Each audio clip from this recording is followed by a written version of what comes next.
dias.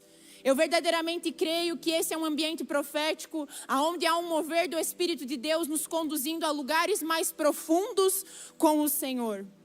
Eu não sei se você acredita, mas eu acredito que sim, que desde ontem à noite, o Espírito Santo de Deus nos tomou pelas mãos e está nos conduzindo a níveis maiores de intimidade, de revelação e de graça da parte de Deus. E eu gostaria de declarar sobre a sua vida que a partir desses dias, uma nova estação do Espírito Santo de Deus está iniciando na sua história. Eu gostaria de declarar sobre a sua vida que a partir desses dias, um novo tempo de graça e de revelação do alto está vindo sobre você. E eu gostaria que rapidamente você fechasse os seus olhos, colocasse uma de suas mãos no seu coração e você depositasse todas as suas expectativas em Deus. Espírito Santo de Deus, Pai, na autoridade que há no nome do Senhor Jesus, nós declaramos que esse ambiente está cercado pelos anjos do Senhor. Nós declaramos que aqui, Pai, nesse altar, só a voz do Teu Espírito brada. Declaramos a falência de todo o espírito de incredulidade e de distração. E ligamos aqui, Pai, a Tua palavra revelada, que é mais poderosa e mais afiada do que uma espada de 2 gumes, para transformar as nossas vidas e as nossas realidades. Em nome do Senhor Jesus. Amém, amém, amém. Para nós começarmos como de praxe, primeiramente eu gostaria de dizer que é uma alegria estar aqui nessa manhã, é uma honra estar aqui, dividindo esse altar com homens e mulheres de Deus, que têm dividido conosco porções específicas do Senhor. Eu gostaria que você olhasse para essa pessoa que está do seu lado, e você dissesse assim para ela: até onde vai o seu eis-me aqui? Agora você olha para outra pessoa para ela não ficar triste, e aí você diz assim para ela: até onde vai o seu eis-me aqui? Queridos, as perguntas que o Senhor está fazendo para mim e para você nessa manhã são: até onde você está disposto a ir com Deus? Até onde você está disposto a caminhar em níveis mais profundos com o Senhor? A pergunta que o Senhor está fazendo para mim e para você nessa manhã é: até onde o Senhor pode contar com você? A palavra que o Senhor ministrou para compartilhar com vocês ao meu coração foi uma palavra que primeiramente mexeu com as estruturas do meu espírito. Foi uma palavra que, quando o Senhor me entregou, confrontou verdades do meu coração e me fez crescer em maturidade com Deus. E eu creio que é justamente isso que o Senhor irá fazer na sua vida a partir dessa palavra. Você crescerá em intimidade e em revelação, mas também crescerá em maturidade e em compromisso com o chamado que Deus tem para a sua vida. Você há de concordar comigo que o nosso Deus é um Deus de propósitos. O nosso Deus, pastor Rafa, é um Deus de planos. O nosso Deus é um Deus de projetos. Em 2 Timóteo, no capítulo 1, a partir do versículo 6, não precisa abrir, eu vou rapidamente mencionar para você. O tempo está correndo e eu preciso correr. O pastor Rafa vai me dar mais 2 horas, ele falou. Mas o texto de 2 Timóteo, no capítulo 1, a partir do versículo 6, diz algumas orientações específicas do apóstolo Paulo ao seu filho na fé, Timóteo. Alguns estudiosos chegam a dizer que eram as últimas palavras do apóstolo, o homem mais eloquente, sábio e inteligente daquela época. Então você há de concordar comigo que eram palavras importantes. O que esse homem está dizendo para o menino Timóteo, que sucederia ao seu ministério, é: Timóteo, lembre-se de não apagar a chama do dom que foi acesa em você, que lhe foi imposta por imposição de mãos. Timóteo, lembre-se que Deus não lhe deu um espírito de covardia, mas lhe deu um espírito de poder, de domínio e de amor, um espírito de ousadia, para que você avance em direção aos planos e aos propósitos de Deus para a sua vida. Só que é nessa mesma orientação que o apóstolo Paulo chega a dizer para Timóteo: Timóteo, lembre-se que você não foi só apenas salvo pelo Senhor, Timóteo. Você foi chamado para uma santa vocação.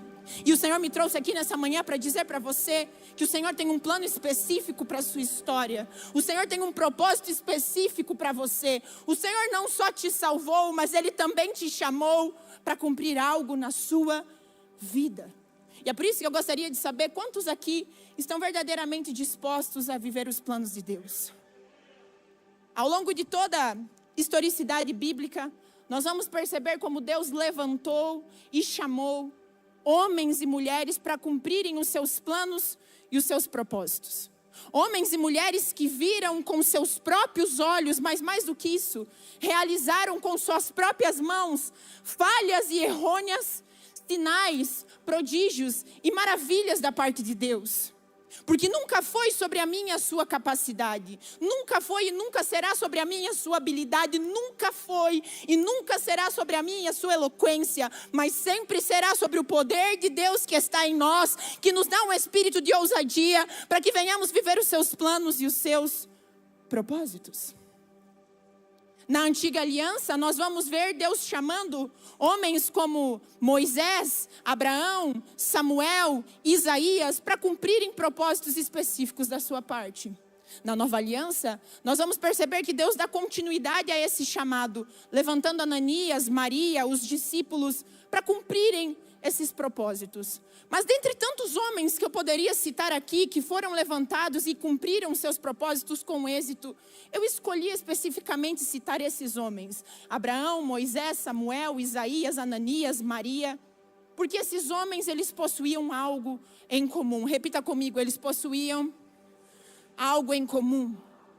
E não era apenas o chamado de Deus, eles possuíam outra coisa em comum.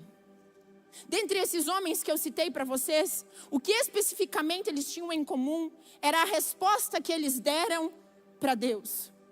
Todos esses homens fizeram a mesma declaração diante do chamado que Deus tinha para a vida deles. Mesmo que o período interbíblico entre um e outro era longínquo, porque Isaías nasceu em uma área, em um momento, e Maria em outro. Mas mesmo com essa distância, a declaração foi a mesma, o que me faz entender que não há coincidências na Bíblia. Existem princípios poderosos voltados por detrás dessa declaração que eles fizeram em comum para o Senhor. E o que esses homens comumente responderam quando foram chamados por Deus é: eis-me aqui, Senhor, envia-me a mim. Então há princípios poderosos por detrás dessa tão desejosa declaração que nós amamos dizer, ou você não ama dizer para o Senhor: eis-me aqui. Há princípios poderosos por detrás dela, princípios esses que quando eu e você compreendemos na totalidade e colocamos eles em prática, esses princípios têm poder de nos levar a níveis mais profundos com Deus. Como muito bem o Yudi colocou aqui ontem, e eu creio que há um mover do Espírito ligando todas as coisas, ele disse que eis-me aqui significa disposição. Eis-me aqui significa disponibilidade. Eis-me aqui significa prontidão e serviço, é estar pronto para fazer o que o Senhor ordenar. Mas se eu e você formos analisar a fundo, e eu não vou fazer isso hoje, mas se eu e você formos analisar a fundo a vida desses homens e dessas mulheres que eu citei para vocês anteriormente, nós vamos ver que eis-me aqui não foi tão somente uma declaração feita por esses homens em um dia qualquer, com lágrimas nos olhos porque estavam emocionados. O eis-me aqui desses homens e dessas mulheres custou tudo a eles. Maria, quando disse: eis aqui a tua serva, cumpra em mim a tua vontade, Maria perdeu a sua vida naquele momento, mas ganhou um propósito muito maior do que ela. Então você precisa sair daqui dessa manhã, querido, entendendo que o seu eis-me aqui, ele não pode estar tão somente presente nos seus lábios, mas o seu eis-me aqui precisa estar cravado no seu coração. Porque eis-me aqui não se trata de uma declaração, eis-me aqui se trata de um estilo de vida de fé, de obediência e de uma devoção total a Deus. Eu vim aqui dizer para você que o seu eis-me aqui para o Senhor vai custar tudo para você. Vai custar renúncias, vai custar entregas, vai custar a sua confiança, vai custar a sua vida. Só que é justamente esse eis-me aqui que vai levar você de encontro aos planos e os projetos e os propósitos que Deus tem para a sua vida. É esse eis-me aqui que vai levar você em direção à identidade que o Senhor tem para você. Quantos aqui já disseram: eis-me aqui, Senhor, me envia, conta comigo para aquilo que o Senhor está fazendo nessa nação? A maioria dos que estão aqui, o que nos faz entender que não há dificuldade em dizermos sim para Deus. Nós temos facilidade de dizer para Deus: eis-me aqui. Nós temos facilidade de dizer para Deus sim para os seus planos e para os seus propósitos, porque eu creio que você que está aqui tem o desejo ardente e profundo de viver os planos de Deus para a sua história. Então nós temos facilidade de dizer sim para o Senhor. O que nós temos dificuldade mesmo é de nos mantermos firmes nesse eis-me aqui quando a tempestade chega. O que nós temos dificuldade é de mantermos firme esse eis-me aqui quando a prova bate na sua porta. O que nós temos dificuldade é de nos mantermos firmes nesse eis-me aqui quando tudo ao seu redor desmorona e quando todas as circunstâncias que te rodeiam são completamente contrárias à palavra que você recebeu. Essa é a minha e a sua dificuldade. É nos mantermos firmes e fiéis diante do chamado que Deus nos propôs, mesmo que tudo na nossa vida deixe de fazer sentido. E é por isso que a pergunta do Senhor para você nessa manhã é: até onde vai o seu eis-me aqui? Até onde o Senhor pode contar com você? Queridos, nós temos uma geração para alcançar. Temos uma cidade para ganhar.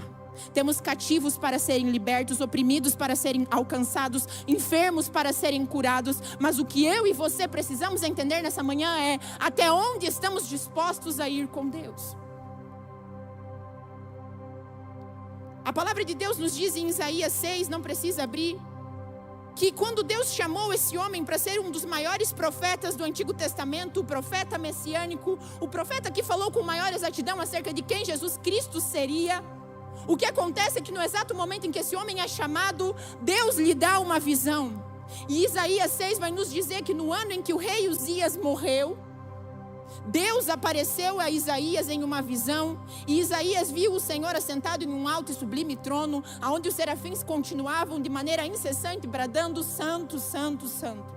E então, diante dessa revelação poderosa, Isaías automaticamente entende quem ele era, porque ele diz: ai de mim, porque eu vi o Senhor, eu sou um homem de lábios impuros e estou em meio a uma geração impura. E então o Senhor logo ordena que um serafim saísse do seu cargo, pegasse uma tenaz e retirasse uma brasa viva do altar, para que então tocasse nos lábios de Isaías. E o anjo toca nos lábios de Isaías e diz: a sua culpa foi removida, o seu pecado foi perdoado e os seus lábios foram purificados. O que eu quero dizer para você é que antes de Isaías ser enviado, primeiramente ele teve uma revelação de quem Deus era. Ele teve uma revelação da sua natureza e ele foi completamente tocado e curado pelo Senhor. Nós não podemos pular as etapas desses processos. Temos uma geração para alcançar, como eu disse, mas os nossos lábios precisam ser puros diante de uma geração impura. E nós só conseguimos alcançar essa pureza quando verdadeiramente nos submetemos ao processo de santificação do Senhor na minha e na sua vida. O problema dos nossos dias é que nós estamos vivendo um momento onde nós temos muito eis-me aqui sendo bradado, pastor Rafa, sem transformação de caráter. Nós temos muito eis-me aqui sendo dito, sem uma fé genuína de que o Senhor de fato pode fazer na sua vida. Nós temos muito eis-me aqui sendo declarado sem uma transformação de alma, sem uma cura das emoções, sem um ressignificar do passado. O que nos mostra que muitos de nós queremos viver o envio de Deus porque Ele é maravilhoso, só que o processo para esse envio também é necessário. O Descende, que foi um grande movimento que aconteceu há poucos anos atrás, quem lembra do Descende? O Descende significa o envio. Deus oportunizou milhares de jovens na nação brasileira a viverem um avivamento como nunca antes. Jovens que foram encharcados pela presença de Deus para serem enviados para as nações, para cumprirem o seu ID. Só que o mesmo Deus que oportunizou esses jovens serem encharcados dessas verdades do céu é o Deus que dias depois fechou tudo por conta de uma pandemia e fez com que o envio em massa desses milhares de jovens não fosse para as nações, mas fosse para dentro dos seus lares. Porque o primeiro envio que você precisa entender, que você precisa passar na sua vida, é dentro de você mesmo. É dentro da sua casa. É corrigindo a sua realidade. E é por isso que nessa manhã o Senhor está nos chamando para nos levar a níveis mais profundos de maturidade com o Espírito Santo de Deus. Para que eu e você, diante das adversidades mais severas que a vida nos colocar, nós não venhamos desistir do chamado que Deus nos deu, mas nós venhamos nos manter firmes em direção ao propósito que Ele estabeleceu para mim e para a sua vida. Então eu gostaria nesse momento de dizer para você que o Senhor te trouxe aqui nessa manhã porque você não vai mais desistir quando as dificuldades baterem na sua porta. Você não vai mais ser refém das circunstâncias. Hoje, nessa manhã, o Senhor está encontrando homens e mulheres fiéis, que permanecerão fiéis ao seu chamado, porque em Coríntios diz que requer e se espera dos despenseiros é que eles sejam encontrados fiéis. O Senhor pode encontrar você fiel nessa manhã. Eu gostaria de convidar você nesse momento para que nós viéssemos caminhar juntos em meio à história de um homem que foi chamado por Deus para cumprir um propósito muito específico. Um homem que se manteve fiel ao eis-me aqui, que bradou ao Senhor até os últimos minutos da sua vida. Um homem que viveu sim grandes cumprimentos de promessas com Deus e fez alianças importantíssimas com o Senhor, mas que também foi um homem que foi altamente testado e provado pelo fogo de Deus. Eu gostaria que, se você trouxe a sua Bíblia, você abrisse ela em Gênesis 22.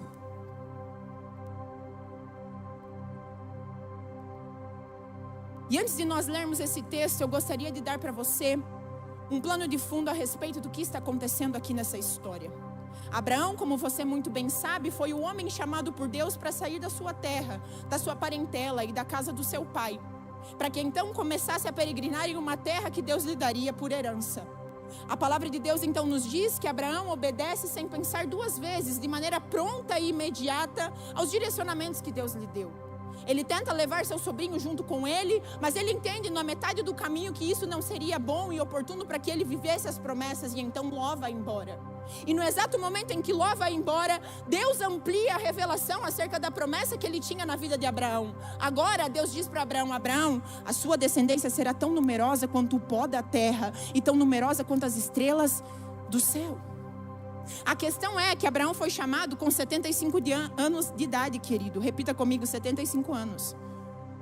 Abraão não era mais um moço. Abraão não tinha mais disposição. Abraão não tinha mais virilidade.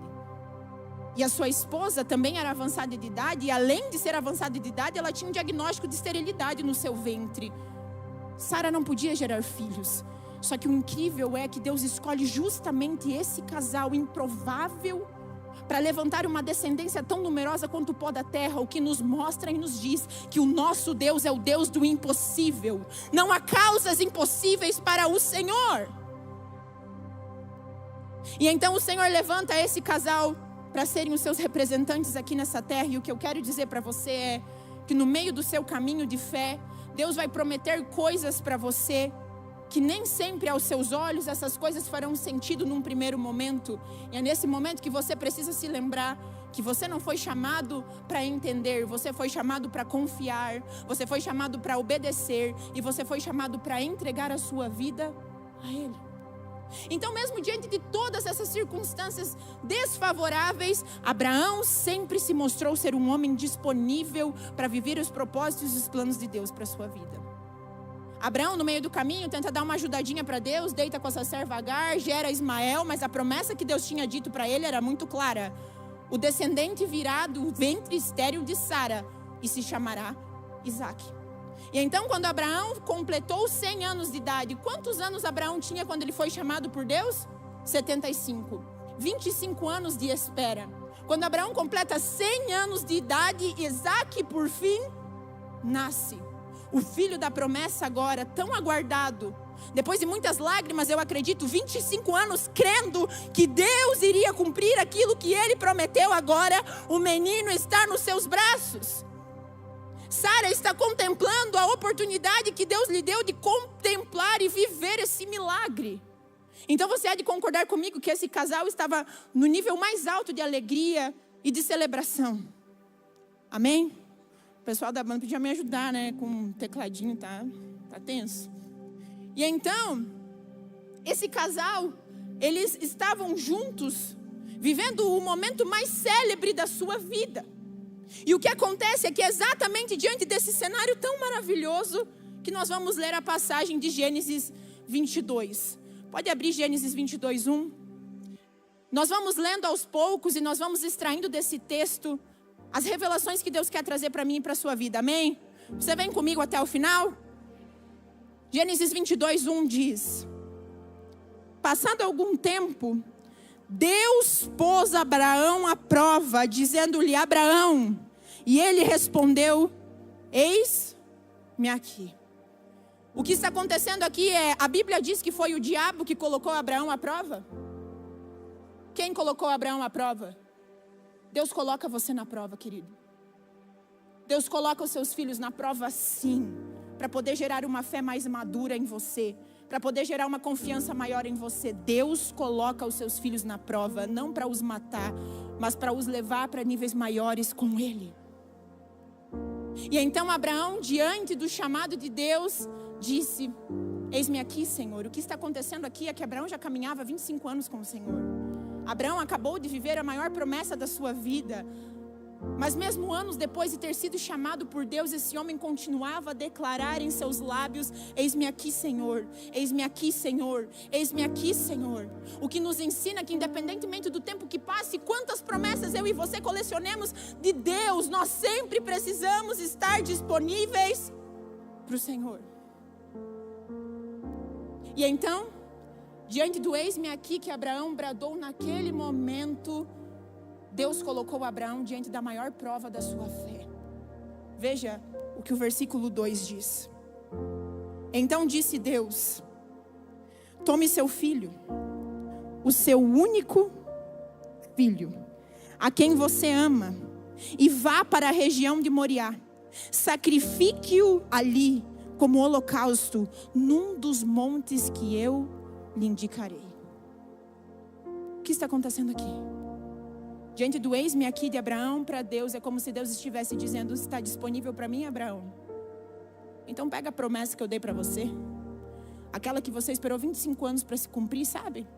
Aquela que eu te prometi, pega essa promessa, leva ela para o alto do Monte Moriá e sacrifica ela para mim como um holocausto. O que Deus está fazendo nesse momento é provando Abraão para saber até onde Abraão iria com ele. O que Deus está fazendo nesse momento é provando Abraão para saber até onde Deus poderia contar com ele. Nesse momento Deus estava provando o coração de Abraão, porque ele queria saber se o coração de Abraão estava na promessa dele ou continuava sendo do Senhor. Aonde está o nosso coração nessa manhã, queridos? Será que nós não passamos a amar mais a promessa do que o Deus da promessa? E então, diante desse chamado tão desafiador, Abraão, sendo um homem fiel ao chamado, e não só ao chamado, mas fiel a Deus, Abraão entendia que ele precisava permanecer firme com o eis-me aqui que ele havia bradado diante de Deus. Sem pensar duas vezes, Abraão age da seguinte maneira. O texto diz no versículo 3 o seguinte. Versículo 3. Então Abraão se levantou cedo pela manhã e preparou o seu jumento. Na minha versão diz, na manhã seguinte. Agora me diz, foi no mês seguinte? Foi no ano seguinte? Foi no dia seguinte. Chega de tardarmos a obediência que Deus já pediu para que eu e você fizéssemos. Chegou a hora de nos posicionarmos, mesmo que doa, mesmo que custe. Chegou a hora porque Deus conta com você. Na manhã seguinte, Abraão se levantou e arrumou o jumento. Em algum momento o texto nos diz que ele parou e disse assim: mas espera aí, será que isso aqui é de Deus? Porque assim, Deus me deu esse menino, Ele me prometeu, eu vi a barriga crescer, eu vi a criança se mexer no ventre de Sara, eu ouvi o choro quando o menino nasceu, eu segurei esse menino em meus braços, o menino que você me prometeu. Será que isso aqui vem de Deus mesmo? O Deus que me deu o meu filho agora está pedindo para que eu o sacrifique? Será que isso não é de Satanás? Você vê em algum momento do texto Abraão fazendo essa declaração? Não. Porque o que nós vemos ali é um homem temente a Deus, cheio de disponibilidade e obediência ao chamado de Deus, mesmo que isso lhe custasse tudo. Então na manhã seguinte, Abraão se levantou, preparou o jumento e começou a caminhar em direção ao sacrifício que Deus lhe havia pedido. E o versículo 3 diz: Na manhã seguinte, Abraão levantou-se e preparou o seu jumento, levou consigo 2 de seus servos e Isaque. Quem foi com ele? 2 servos e Isaque. E então, depois de cortar a lenha para o holocausto, partiu em direção ao lugar que Deus lhe havia indicado. E no 3º dia de viagem, Abraão olhou e viu o lugar ao longe. O texto está dizendo que foi o próprio Abraão que cortou a lenha para o holocausto do seu próprio filho. Você consegue imaginar o que esse homem estava passando? Ele cortou a lenha para o holocausto do seu próprio filho, ele preparou o jumento, ele pegou os 2 servos. Você consegue imaginar o que Deus estava pedindo para esse homem? Então ele vai. E a Bíblia diz que no 3º dia de viagem, quando ele avista de longe o monte que serviria como um altar de sacrifício, eu fico imaginando o que é que esse homem nutria em seu coração. Está chegando a hora de sacrificar aquele a quem eu mais amo. Você consegue entender o que Deus está querendo falar comigo e com você nessa manhã? Abraão viu de longe o monte que serviria como sacrifício do seu único filho. E então o versículo 5 diz: disse ele aos seus servos: fiquem aqui com o jumento, enquanto eu e o rapaz vamos até lá. E depois de adorarmos, voltaremos, no plural. O que é que Abraão está dizendo para os seus servos? Ei, eu e o menino estamos indo. E nós vamos subir o monte, e nós vamos adorar a Deus, mas eu e o menino voltaremos. O que é que Deus tinha dito para Abraão? Sobe o monte, sacrifica o menino. Mas Abraão tinha fé em Deus. Abraão não andava por vista, Abraão andava por fé. E ele cria que Deus haveria de prover algo para que o seu filho fosse poupado. E então, a primeira característica que você precisa entender nessa manhã sobre o eis-me aqui que você declarou para Deus, é que o seu eis-me aqui precisa estar cheio de fé. O seu eis-me aqui para Deus precisa estar envolto e revestido de uma fé absoluta em Deus. Para que mesmo diante de cenários de entrega, de sacrifício e renúncias que vão chegar na sua vida, você não perca a fé em Deus.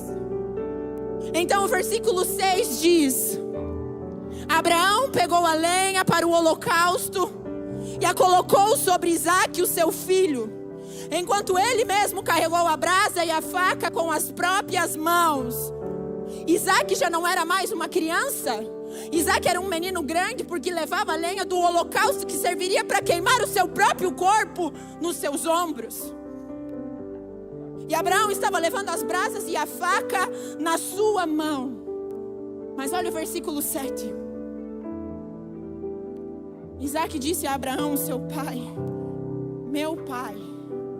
Sim, meu filho. Há versões que dizem: eis-me aqui, meu filho. E Abraão respondeu. E Isaque perguntou: pai, a brasa, a lenha, a faca estão aqui, mas aonde está o cordeiro para o holocausto, pai? Você consegue imaginar Abraão indo com o menino do seu lado, o seu filho, o filho a quem ele amava, o menino carregando a lenha nas suas costas, e naquele momento de silêncio, porque há versões que dizem que havia um silêncio ensurdecedor naquela caminhada. Naquele momento, o menino olha para o seu pai e diz: pai, a brasa está aqui, a faca está aqui, mas aonde está o cordeiro para o holocausto? Aonde está o cordeiro para o holocausto? Só que é no próximo versículo que nós vamos ver como Abraão era um homem que não só tinha convicção de quem Deus era, mas ele era um homem que vivia uma vida de profundidade com Deus. Porque no versículo 8, Abraão respondeu ao menino: Deus mesmo há de prover o cordeiro para o holocausto, meu filho. Deus há de prover o cordeiro. Eu preciso que você saia daqui dessa manhã entendendo a fé que esse homem possuía. diante do maior sacrifício que esse homem faria, levando o seu filho para sacrificá-lo com suas próprias mãos no alto de um monte, um menino que seria o filho da promessa, o mesmo filho que um dia Deus lhe disse que seria o seu descendente, que seria o dono da sua posteridade. Nesse momento, estava seguindo o cumprimento de que Deus pediu para sacrificar o menino. É nesse caminho que Abraão nutria dentro de si, dizendo: Deus há de prover o cordeiro. Deus há de prover o cordeiro. E há algo que você precisa entender nessa manhã. Deus nunca vai pedir para você algo que antes mesmo Ele não entregou por você. Apocalipse 13 diz que o Cordeiro de Deus foi santificado antes da fundação do mundo. Quando Deus pede para Abraão o seu filho Isaque, Ele já tinha entregado o seu único filho por mim e por você. O Cordeiro foi sacrificado antes da fundação do mundo. Versículo 9. A Bíblia diz que os dois continuavam a caminhar. E o texto diz... Só vou beber água, peraí.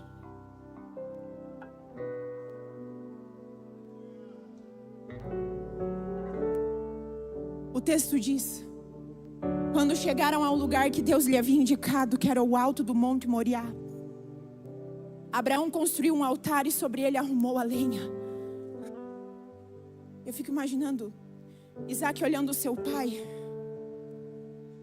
pegando a lenha dos seus ombros, arrumando o altar, colocando a lenha, colocando as brasas, afiando a faca. E dentro de si mesmo o menino se perguntava: onde está o cordeiro? Mas o texto segue dizendo: Abraão amarrou Isaque, o seu filho. Eu preciso que você imagine essa cena. Eu preciso que você imagine essa cena. Um pai pega um menino, o seu único filho, o filho a quem ele amava, pega a corda, pastor Rafa, e começa a passar ao redor do menino. Mas dentro de si Abraão dizia: Deus há de prover o cordeiro, e passava a corda no menino. E ele dizia: Deus há de prover o cordeiro, mas passava a corda no menino.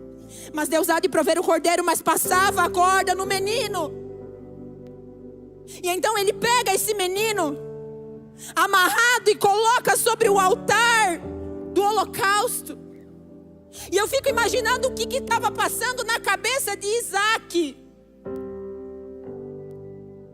Qual era o olhar de Isaque para o seu pai naquele momento? Isaque sabia que naquele momento ele era o cordeiro. E então, o versículo 10 diz: Isaque está no altar, tem lenha, ele está amarrado. E o texto diz: Abraão estendeu a mão, pegou a faca para sacrificar o filho. Então Abraão estava nessa posição. O altar, o menino, e Abraão estava nessa posição, pronto para sacrificar o seu filho, pronto para entregar a maior entrega da sua vida a Deus, porque Abraão entendia que ele precisava ser fiel a Deus até o último momento da sua vida. Até onde vai o seu eis-me aqui? E então Abraão, com a faca estendida, o menino olhando. Versículo 11. O anjo do Senhor o chamou do céu e disse: Abraão, Abraão. Abraão estava nessa posição, igreja, pronto para sacrificar. Mas então de repente uma voz do céu brada e diz: Abraão, Abraão. Só que algo mais interessante do que isso acontece. O menino amarrado, o altar preparado, a faca afiada e a mão levantada. Mas diante do chamado do anjo, o que é que Abraão responde? Eis-me aqui, Senhor. Mesmo com a faca na mão, mesmo com o menino amarrado, ele continuava a dizer: eis-me aqui. Senhor, mesmo diante do maior sacrifício da sua vida, Abraão seguia dizendo: eis-me aqui, Senhor. Abraão se manteve fiel a Deus. Abraão nunca afastou dos seus lábios o seu eis-me aqui. Abraão entendia que mais valia ter o Deus da promessa do que a promessa em suas mãos. Até onde vai o seu eis-me aqui? Será que eu e você continuaríamos firmes no nosso eis-me aqui para Deus, mesmo diante de circunstâncias como Abraão estava naquele momento? Será que eu e você continuaríamos fiéis a Deus, mesmo Deus colocando você a um nível de prova tão elevado como esse? Deus me trouxe aqui nessa manhã, querido, para te dizer que você será sim colocado em lugares de grandes provas de Deus, mas porque Deus tem algo grandioso para fazer através de você, através da sua descendência e através da sua geração. Só que você não vai conseguir entender e nem acessar o nível de confiança que você precisa se antes você não for profundamente provado por Deus. Mas o texto continua. No versículo 12, depois de Abraão ter dito: eis-me aqui, Senhor, o anjo disse para Abraão: agora eu sei que você teme a Deus, porque você não me negou o seu único filho. Mas há uma revelação ainda mais poderosa para mim e para você nessa manhã, você crê? Diante da direção que o anjo havia dado, o versículo 13 diz: Abraão ergueu os olhos. E a pergunta que eu quero te fazer nessa manhã é: aonde Abraão estava? No alto do? Agora me diz, tem algo entre o alto do monte e o céu? Tem árvore entre o alto do monte e o céu? Tem tenda entre o alto do monte e o céu? Tem algo entre o alto do monte e o céu? Aí o texto diz assim, ó: e Abraão ergueu os olhos e viu um carneiro preso, um cordeiro preso no arbusto. Agora me diz, arbusto está no chão ou está no alto? Arbusto está no chão ou está no alto? Arbusto está no chão. A pergunta é: por que é que Abraão ergue os olhos? Salmo 121, eu elevo os meus olhos para o monte, porque é de lá que vem o meu socorro. O socorro chegou. Repita para 3 pessoas: o socorro chegou. O socorro chegou. O socorro chegou. Abraão sabia. Abraão sabia que o seu socorro não vinha dos homens, o seu socorro não vinha da terra, o seu socorro vinha do céu. O guarda de Israel não dorme, ele protege a sua vida e te protege da morte, porque você deve levar os seus olhos para o monte, porque é do Senhor que vem o seu socorro. E então esse texto se finda com Abraão pegando o carneiro, o cordeiro que Deus proveu, porque Deus sempre há de prover na minha e na sua vida. Deus sempre há de prover na minha e na sua vida. E então Abraão pega esse cordeiro, sacrifica no lugar do menino. E o que nós aprendemos é que mesmo diante da maior entrega da sua vida, Abraão não perdeu a sua fé. Abraão não retrocedeu no seu eis-me aqui, mas principalmente Abraão não deixou de entender que o seu socorro vinha do alto. E é essa postura que o Senhor espera de mim e de você a partir dessa manhã. Deus está à procura de homens e mulheres que não retrocedem diante das adversidades, que não retrocedem diante das circunstâncias, que não retrocedem diante das provas e das tempestades. Deus está à procura de homens que se mantêm firmes e fiéis até o fim. Deus conta com o seu eis-me aqui, mas Deus também conta com a sua obediência. Deus conta com a sua disponibilidade, mas Deus também conta com a sua renúncia. Deus conta com a sua santificação. Deus não estava interessado em Isaac, queridos. Deus nunca quis aquele menino. Deus sempre quis o coração de Abraão. Deus sempre quer o seu coração. Até onde vai o seu eis-me aqui? E para nós concluirmos, eu quero que você abra a sua Bíblia em Hebreus 11. Galeria dos heróis da fé. Preste atenção no que esse texto diz. Hebreus 11, a partir do versículo 8, diz assim: pela fé, Abraão, quando chamado, obedeceu e dirigiu-se a um lugar que mais tarde receberia como herança, embora não soubesse para onde estava indo. Pela fé, peregrinou na terra prometida, como se estivesse em terra estranha. Pela fé, Abraão e também a própria Sara, apesar de estéril e avançada em idade, recebeu o poder para gerar um filho, porque considerou fiel aquele que lhe havia feito a promessa. Assim, daquele homem já praticamente morto, originaram-se descendentes tão numerosos como as estrelas do céu e tão incontáveis como a areia da praia. Versículo 17 diz: pela fé, Abraão, quando Deus o pôs à prova, ofereceu Isaque como sacrifício. Aquele que havia recebido as promessas estava a ponto de sacrificar o seu único filho. Embora Deus lhe tivesse dito: por meio de Isaque a sua descendência será considerada, Abraão levou em conta que Deus pode ressuscitar os mortos e figuradamente recebeu o seu filho de volta. Abraão está na galeria da fé e não é por um acaso que ele ocupa grande parte dos versículos. O intrigante é que uma parte da galeria da fé, o apóstolo, não sei se foi o apóstolo Paulo que escreveu Hebreus, mas para mim foi. O homem que escreveu Hebreus disse: não há mais tempo para falar de Sansão, de Davi, de Jessé. Ei, por que ele gastou praticamente 6 versículos falando de Abraão? Porque Abraão não estava onde estava por um acaso. Abraão andou por fé, Abraão andou em obediência, Abraão andou em entrega, e Abraão se manteve fiel a Deus e ao seu chamado até o fim. Se coloque de pé no seu lugar. Deus conta com você. Deus conta com você.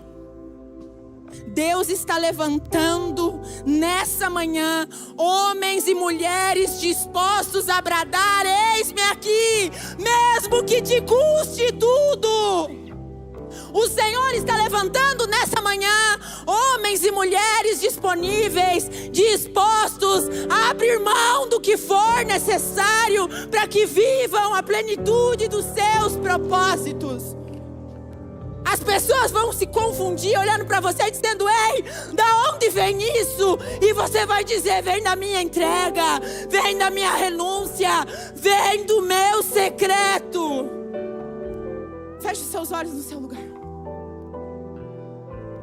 Comece a falar com Deus. O Senhor pode contar com você para alcançar uma geração. O Senhor pode contar com a sua fidelidade. O Senhor pode contar com a sua rendição para cumprir os seus planos. Escute, o medo não vai mais parar você. As circunstâncias não vão mais definir a sua vida. Chegou a hora de você se levantar como um homem e uma mulher madura, que sim, diz: eis-me aqui, mas estou disposto a morrer pelo Senhor, se assim necessário for. Ao som desse louvor, eu gostaria que você falasse com o Senhor como talvez nunca antes você falou. Na verdade, você que está disposto a bradar o seu eis-me aqui e se comprometer com Ele, eu gostaria que você viesse até a frente. Rápido. Venha até a frente, venha até o altar. É manhã de entrega. É manhã de entrega. O Senhor está dizendo: posso contar com você? Posso contar com o seu eis-me aqui? Posso contar com a sua vida? Chega! Chega de sucumbir em meio às adversidades. O Senhor está levantando um exército aqui nessa manhã. Essa não é mais uma conferência. Essa é o dia marcado para mudar a sua história. Comece a orar, você que está aqui, e diga: Deus, até hoje talvez eu senti medo. Até hoje eu disse sim, eis-me aqui, mas era da boca para fora, porque quando as coisas apertavam, eu era a primeira a ir embora. E o Senhor está dizendo nessa manhã: eu estou encorajando você, eu estou revestindo você da armadura de Deus, e estou tornando você um guerreiro do Senhor. Ao som desse louvor, fale com Deus.